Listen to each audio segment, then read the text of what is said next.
নমস্কার বন্ধুরা, মৌসুমি kitchen and ব্লগে আপনাদের সবাইকে স্বাগত। আজ আমি বানাবো সাউথ ইন্ডিয়ান মুইঠাপ্পাম। রান্নাঘরে থাকা মাত্র 2টি উপকরণ দিয়েই খুব সহজেই এটি বানানো হয়ে যায়, আর বানানোর পদ্ধতিও খুবই সোজা। এই আপ্পামগুলো একবার বানালে বারবার বানাতে ইচ্ছা করবে, আর এই আপ্পামগুলো একেবারে দুধের মতো সাদা ধপধপে হয়। রেসিপিটি প্রথম থেকে শেষ অবধি দেখার অনুরোধ রইল। রেসিপিটির কোথাও স্কিপ করবেন না, তাহলে কিন্তু আসল জায়গাটা মিস করে যাবেন।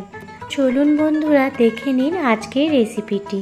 বন্ধুরা, মুইঠাপ্পাম বানানোর জন্য আমি একটি পাত্র নিয়ে নিয়েছি, আর তাতে দিয়ে দিচ্ছি 2 বাটি পরিমাণে আতপ চাল। এই আপ্পামগুলো বানানোর জন্য অবশ্যই কিন্তু আপনাদের আতপ চালই নিতে হবে। এখানে আমি 2 বাটি পরিমাণে আতপ চাল নিয়ে নিয়েছি। আপনারা আপনাদের পরিমাণ মতো আতপ চালটা নিয়ে নেবেন। চাল নিলে আপনাদেরও মুইঠাপ্পামগুলো একেবারে পারফেক্ট হবে, আর দুধের মতো সাদা ধপধপে হবে। প্রথমে দেখুন, আতপ চালটা জল দিয়ে ভালোভাবে ধুয়ে নেব, যাতে আতপ চালের মধ্যে যে নোংরাগুলো আছে সেগুলো বের হয়ে যায়। দেখুন, চালগুলো ভালোভাবে ধুয়ে নিয়েছি। আবারও জল দিয়ে 2 থেকে 3 ঘন্টা ঢাকা দিয়ে ভিজিয়ে রেখে দেব, যাতে চালগুলো নরম হয়ে যায়। আপনারা যেদিন আপ্পামগুলো বানাবেন অবশ্যই 2 থেকে 3 ঘন্টা চালটা ভিজিয়ে রাখতে হবে। চালটা ভালোভাবে ভিজে যাবে, আর মিক্সার গ্রাইন্ডারে বাটতেও সুবিধা হবে। দেখুন, 3 ঘন্টা পর ফিরে এসেছি, আর চালটা ভালোভাবে কিন্তু ভিজে গেছে। চালগুলো কিন্তু ভেঙে যাচ্ছে। চালের জলটা ভালোভাবে ঝরিয়ে নিতে হবে। চালটা বাটার জন্য দেখুন, আমি একটি মিক্সার গ্রাইন্ডার নিয়ে নিয়েছি, আর মিক্সার গ্রাইন্ডারে 2 বাটি যে চাল নিয়েছিলাম সেই চালটা দিয়ে দিচ্ছি। তো আপনাদের যদি এই মুইঠাপ্পাম রেসিপিটি ভালো লেগে থাকে, তাহলে অবশ্যই একটি লাইক, কমেন্ট অ্যান্ড শেয়ার করে আমার পাশে থাকবেন।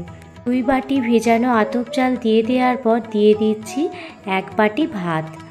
যে রেগুলার ভাত খাই সেই ভাতের 1 বাটি পরিমাণ ভাত আমি রেখে দিয়েছিলাম, আর সেই ভাতটাই আমি দিয়ে দিচ্ছি। দেখুন বন্ধুরা, আমি এটা একবারে পেস্ট করছি, আপনারা চাইলে 2 বারেও এটি পেস্ট করে নিতে পারেন। অল্প পরিমাণে জল দিয়ে একটি স্মুথ পেস্ট বানিয়ে নেব। দেখুন, চালের এবং ভাতের মিশ্রণটি খুব ভালোভাবে পেস্ট করে নিয়েছি।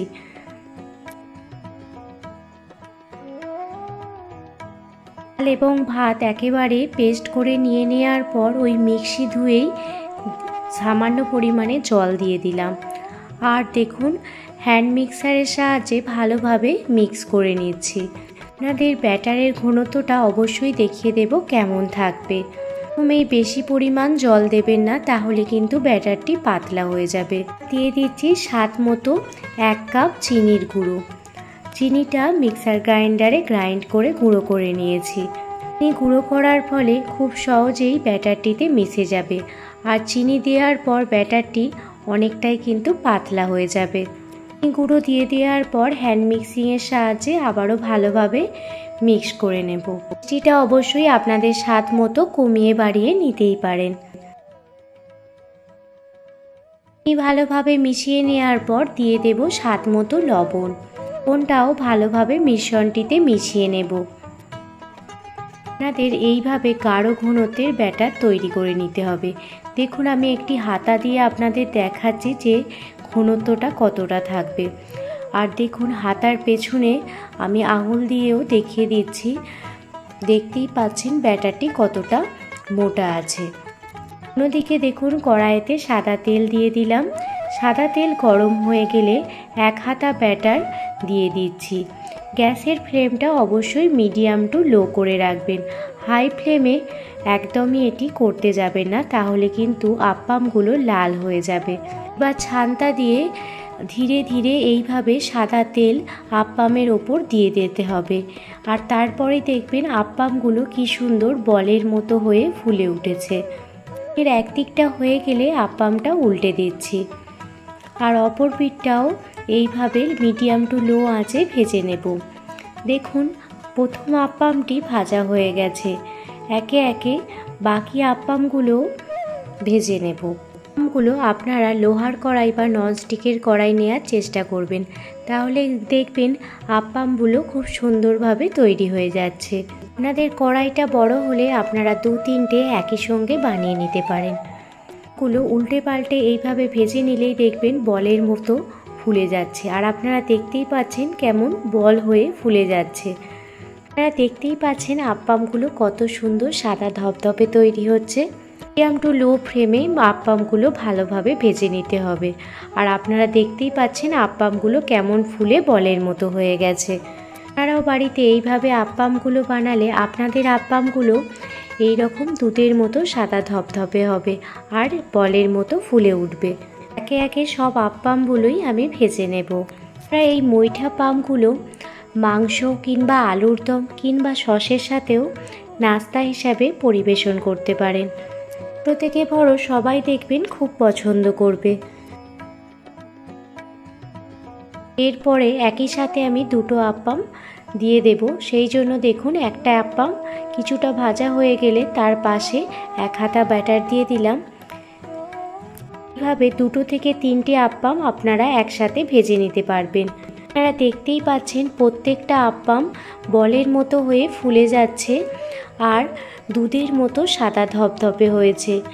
আপনারাও যদি পরিমাণটা সঠিকভাবে নেন আপনাদেরও আপ্পামগুলো এইভাবে দুধের মতো সাদা থাকবে আর বলের মতো হয়ে ফুলে যাবে।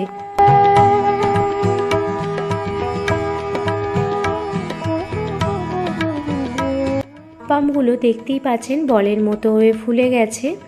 এপিট ওপিট করে ভালোভাবে আপ্পামগুলো ভেজে প্লেটে উঠিয়ে নেব। বন্ধুরা, রান্নাঘরে থাকা মাত্র 2টি উপকরণ দিয়ে এটি বানানো হয়ে যায়, আর আপনারা একবার দেখলেই এটি বানিয়ে নিতে পারবেন।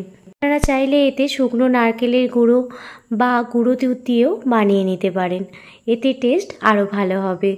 দেখেই বুঝতে পারছেন আপ্পামগুলো কতটা দুধের মতো সাদা ধপধপে হয়েছে। সাউথ ইন্ডিয়ান এই মৈঠা পাম রেসিপিটি আপনাদের কাছে কেমন লেগেছে আমাকে অবশ্যই কমেন্ট করে জানাবেন। ভালো লাগলে প্লিজ একটি লাইক করে দেবেন, কারণ আপনাদের একটি লাইক আমাকে অনেকটা মোটিভেট করে নতুন নতুন ভিডিও বানানোর জন্য। এই আপ্পাম আপনাদের ছিঁড়ে দেখাচ্ছি, দেখুন আপ্পামের ভেতরটা কতটা পরিমাণে জালিদার তৈরি হয়েছে। নতুন বন্ধু আমার চ্যানেলে ভিজিট করে থাকলে প্লিজ চ্যানেলটি সাবস্ক্রাইব করে বেল নোটিফিকেশান অল করে রাখবেন, যাতে আমি কোনো রকম ভিডিও দিলে আপনারা সেটা প্রথমেই দেখতে পান। ভালো থাকবেন, সুস্থ থাকবেন, সাবধানে থাকবেন। আবারও কোনো দিন অন্য কোনো রেসিপি ভিডিও নিয়ে আপনাদের সামনে হাজির হব। ধন্যবাদ।